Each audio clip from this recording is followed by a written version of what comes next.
Who has captivated audiences with their powerhouse vocals and impressive range throughout the years? Come along as we deep dive the influential, Grammy-winning songwriting Hall of Famer Mariah Carey.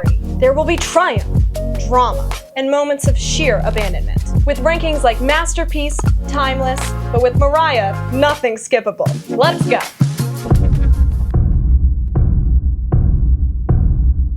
All right, the next album that came out was Charmbracelet, which came out in 2002. Okay, I'm really scared. I have a feeling this is going to be different. Okay. Three, two, one. Oh, ooh, that hurts. I'm so sorry. Oh my gosh. I have a feeling, is it because of the writing? Is it the writing for you? A little bit, yeah. Okay. Maybe tell me some of your favorite songs from the album, and it'll make me. This to me felt like from her an extremely personal album. Okay. From her. Yeah, very confessional. She took a lot of the investment of this album on personally. Didn't know that. This was her saying, I believe in myself. I know myself as a singer, as a songwriter, as a product. I still have so much more to give. Yeah, the song Through the Rain kind of is representative of that message, actually. Which was the first single from the album. Yeah. See, I had a hard time. It's a really good song. Through the Rain was iconically Mariah. There was a key change. I'm a sucker for a key change. Same. People don't do it enough. The emotion, the lyrics, but it ran through every song in this album. That rang for me significantly. Lyrically, this is probably my favorite album, 100%. That's what I was thinking, that's where we're getting that from. The resilience that she showed with this vocally, as a songwriter, as an artist, it cannot be denied. I think Rainbow is like the little sister to Charmbracelet. The meaning, the message, it's similar. She's grown up. Yeah, it's the more mature, which would make sense. You're believe it or not, you're older than me. But like, I feel like Charmbracelet is kind of the big sister to Rainbow. Yes. And that would make sense that I love Rainbow and you love Charmbracelet. So this was a lot of personal and professional struggles. Mariah Carey's not a person that has ever struggled professionally. And there were a lot of struggles just to get this one out there. She was being raw and real. It's a masterpiece because so many people are unwilling to be that vulnerable. I love I Only Wanted. Yes, that one's really good. There's like this water droplet effect that's used. That's really one of my favorites. There's a lot of songs on here that I really, really like. Like I have a playlist that's like my favorite Mariah Carey songs, and I have a lot of these on here. But if I'm comparing them to other things, I have a song that gives a similar message that I like more. I think in her choosing Charmbracelet to represent it was personal. Yeah, you get a charm for every moment. And I think for her that's what this album was. It was a freeze frame of a bunch of different things that she'd gone through. There's a lot to dive into. Yes, and I think it's been missed. Well, she did a great remake with Bring It On the Heartache, which brought a rock element. That song is really, really, really good. Yours on this one I think has to be mentioned. That to me was a beautiful blending of what felt like Music Box meets Daydream. It was really, really good. Yeah, I see that. For me, Masterpiece. We gotta figure out. Timeless. We gotta figure out because I'm willing to bump mine up to an A. I get it and I understand. So I am willing to bring it down a notch. It pains me a little. I know, I'm so sorry. I still think it landing on iconic does it plenty of justice. Yeah. Okay, so I think we've settled on A. Iconic. Yeah. All right, next one is The Emancipation of Mimi, which came out in 2005. I'm so nervous. We keep saying that, but it's like you don't understand how stressful this is and we don't agree. Here we go. 3, 2, 1. I knew it! Close. We were close. I will say this album, Independence with a capital I. I mean, girl brought it. Yeah. Things like We Belong Together. Everyone knows that song. That song, I mean, I may have put the album at iconic, but that song is a masterpiece. Yeah. Mariah Carey does not just own Christmas, she also owns Valentine's Day because that song is like, everyone knows that song. And we heard her sing that song. We heard her sing it. Awesome. That was an incredible moment. I'm spinning this all the time. A lot of the things that she did in this album were really, really awesome. I'm going to be honest, I got a lot of Jackson 5 vibes from this album. I can see that. Your Girl especially. She was like channeling young Michael Jackson or something. Yeah. It was so good. This album went down as the greatest R&B album of, I believe it, from like 2000 to 2010. Miss Ma'am gave us there's not a single skip on this album. It is banger after banger. A lot of throwback vibes to the 60s. Dancing was so big then. She built her sound off of that a little bit while still being very R&B. Yeah. There were a lot of vibes that were the early beginnings of that kind of R&B. You know, you had the Temptations, you know, the Supremes, all of that sort of stuff that was just top tier. And she really brought a lot of those vibes in, paid homage to those original artists that paved the way. I mean, that is really a masterpiece. You know, this album was a huge comeback for her because we had the flop of Glitter, Justice for Glitter. We had Charmbracelet. A lot of people weren't really rocking with this. This album, loved this album. And that puts it in masterpiece for me because it was such I love when a girly gets to have her come back and be like, not only am I iconic and incredible and amazing, but you thought I was over, and now I'm bringing you something that's new, fresh, and way better than everyone else. True. She reinvented herself again. This was a butterfly reinvention for like her, in my opinion. I know it was a comeback. I didn't feel it. Huge comeback. I think I never felt how big the comeback was because for me, you didn't see for me, as Mariah never left. I maybe didn't give it the credit for the massive comeback. To the masses, Mariah was back. There are people that they don't know Mariah Carey, but they know this album and they know songs off of this album. She did have something for everybody. If you were a fan of Mariah, there was something on this album that was for you. I love Mine Again. I love that song. Oh, that was a good one. That was such a good song. Ballad. I Wish You Knew. Girl was showing off with those whistle notes. I mean, wow. Okay. Let's bump it up to masterpiece, okay? Up next we have E = MC Square. This album came out in 2008. Let us see. Okay. 3, 2, 1. Oh my Lord. I cannot believe it. What do you think I was going to rank it? I don't know. I had no idea. Okay. You go on and on about the Touch My Body song. So I thought, oh my gosh, I don't know what she's going to do. I did change literally 30 seconds before we did this. Which made me nervous. I had it one lower than this. I had it on C. I know. Oh my gosh. I started thinking, because the two of us listened to it like a couple weeks ago together.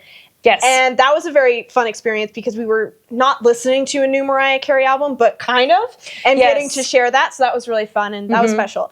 I was pleasantly surprised. There were a lot of songs we were really leaning into the club dance. The disco vibes. The disco. And so the disco vibes. Some of those, it's like those aren't standout songs to me. Mariah Carey is such a vocalist. No song that I put on for hers I want to just be background music. I want it to be like I'm studying her vocals and stuff because I'm a freak. And so I don't casually listen to Mariah Carey. I don't like to just have it on in the background. And a lot of songs in this album kind of hit that. For me, it is timeless because I think after the success of the Emancipation of Mimi, I think she got to pump the brakes and just have fun. Yeah. She wasn't having to prove anything to anyone with this album. It was just like, Mariah Carey's amazing. And it had more relaxed vibes because she got to be more relaxed. Maybe it wasn't about being a hit maker for her on this album. Yeah. It was just about let's enjoy going into the studio and having a good time. There were songs in there that I absolutely loved. Side Effects.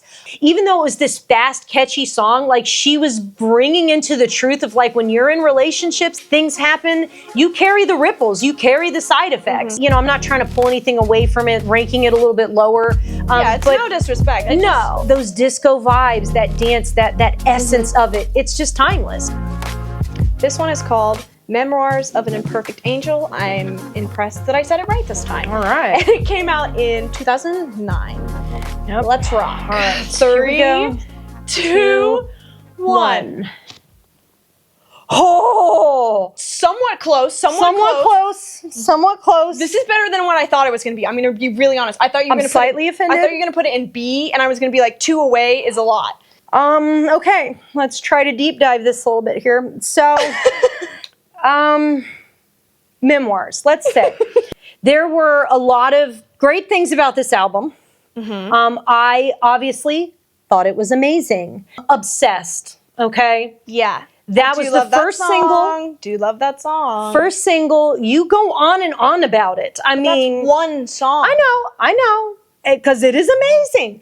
Anyway, so there's that. She also did the really awesome cover of I Want to Know What Love Is. And that was a beautiful cover. There weren't a lot of big playback things for me on this album. I loved Obsessed, and I loved Hate You, and I loved Hate You. Angels Cry. I loved those 3. Oh, but see, yeah. That's only 3. Well, the signature effortless belting in Angels Cry. This one for me wasn't my favorite of all of the albums that she's done. It was still amazing. My favorite, maybe where I bump it up a little bit, I love Standing O. That sounds real good. I was listening to that this morning. Yes, I love it. There's a lot of songs that are a lot more like passive aggressive. It's a really good word to describe this album. You know what? Maybe I just love passive aggressive Mariah. Maybe I love it. Maybe I don't know. Rocking with that a little bit. Maybe, I'm like, get it, girl. There is something about this album. It hit in all the right places for me for it to be, amazing. See, I was not thinking about Standing Out. That bumps me up to 4, and that should bump this up to a C. Yes, all because of Standing Out. It's a great song. Another lyric that's like so passive aggressive is when she's like, I can't wait to hate you. That's why I love Hate You. I felt that. I cannot wait to hate this fool. I cannot wait. I can feel it. We're cooking a spell, a potion, a hate spell. And then the Up Out My Face. That one I also like. Yeah, I was wrong. This is an amazing. So it is amazing. It is amazing. We're bringing it up. We're bringing it up. This next album is called Me, I Am Mariah, and it came out in 2014. A little bit of a gap there. She had some babies. Let us All right. see. 3, 2, 1. Oh, okay, wow. it's close. It's close. I kind of thought you were gonna do this one. I kind of thought we were gonna be the same. Why'd you rank it a little higher? So I've got this one at Timeless. This album sounds so clean. There's something about her voice in it. It's so crisp. Melodically, it's very, very beautiful. A lot of really, really great songs from it. When this album came out, it had been almost 25 years since her first album. Almost 25 years. That's insane. That's really for me where I kind of felt this was a little bit of her tipping her hat to that original Mariah. So the album title, Me, I Am Mariah. Yeah, I Am Mariah. Well, her first album was self-titled. Yeah, that is really sweet. I think this was her looking back at that, honestly, that little girl. And that's really sweet, actually. I didn't think about that. And paying tribute. That sound, that gospel soulful sound, that was her sound. It was her paying tribute to that while also being willing to explore some different things. The first single, Beautiful, it was very different for anything she'd done. It was so good. It was so much fun. I think it was proof that she was like, I could do anything. Yeah, I'm pretty sure Mariah Carey could do a country song and it would slap. I have to call this one out specifically just to give the props to Mariah. Okay. You're mine. She does this incredible thing. She goes from this stratosphere belting, slides up into the whistle register. Yeah, okay? Seamlessly. Yeah, okay, no breaks, nothing. It is unreal. Yeah. That in itself, props to Mariah. Not trying to super sway. You're allowed to your opinion. I wasn't thinking about that. I had not heard this, so I was going through. And I agree. You also I had not heard it. This was a re-listen to. Maybe I'm going to be kicked out of the Lamely after saying this. But they're going to come for you. They're coming for you. So this one is the most recent that I've listened to, so I haven't had time to really sit with it. I had forgotten about that song, and I know exactly what you're talking about, and it gagged me the first time I heard it. So, yeah, I believe B. I believe Timeless. You're willing to bring it up to Timeless? I was wrong. I am eating my words. I'm sorry. We are finally on the last album. This one is called Caution, and it came out in 2018 already. Yes. 3, 2, one. Oh! Okay, so complete transparency. That was terrible. I'm not a great actress. Complete transparency. We had already done this Yes, reveal. we revealed it. But the camera died. I believe it's because Mariah Carey smited us. She could feel it. She could feel. in the force. She felt a disturbance She in the felt a force. tremor. And she thought, oh my gosh, no. She said a D. So let's talk about why we gave it a D. Yes, conditional. It is conditional. It's not bad. It's just conditional. Yeah, I'm going to be honest here at the risk of showing my age a little bit, okay? Sometimes mama is not in the mood to hear the F-bomb dropped.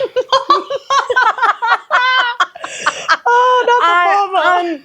I'm old school in that way. I don't write songs Is that what that have, I do not write songs that have swear words. I love that song. Now, I'm not saying I don't like the song. It is conditional. As an older woman, I will say, if it costs my piece, it's too expensive. So sometimes get the F out is what I want to say. And that's honestly the vibe of the whole album of this is me.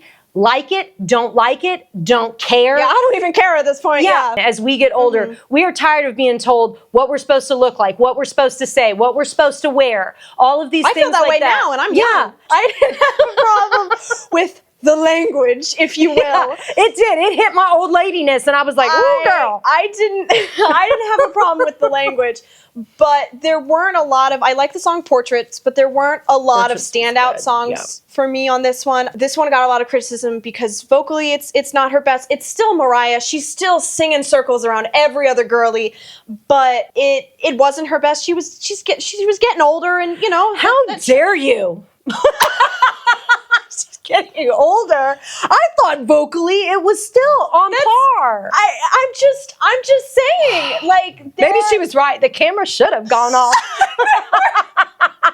There were some. I'm insulted. I felt like it was not to the level that some of her other things are at.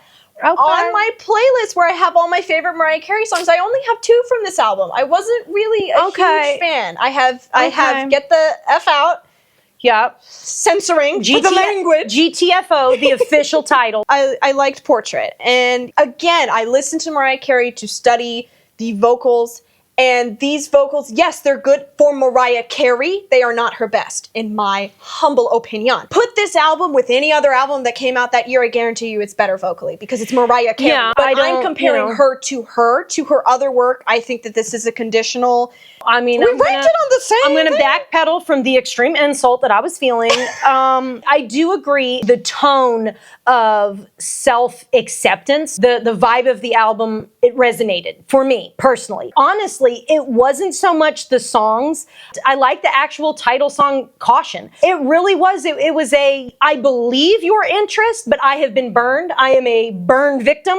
Proceed with caution. You know, with you, there's a real velvety beauty to her voice. The vocals were great. I think it was pulled back a little bit. I think people are so used to hearing her just blow the roof off. That's why I'm saying I'm comparing her to her. Yeah. And she just set the bar so high with some of those early things that it's almost not fair. I mean, we heard her singing a handful of months ago. The vocals are there. She's been doing this for so long. And at this point, 19 #1 hits. Yeah. I mean, 19. That's more hits than any solo artist. That's unreal. It's something that I just don't think a lot of people really think on or have in the forefront of their mind. She's written these songs. There's no one else to compare that to because no one else exists. That's endless. She will have an endless career that will just go on. It's not to take away anything from anyone else, but it's just to show how brightly her star shines.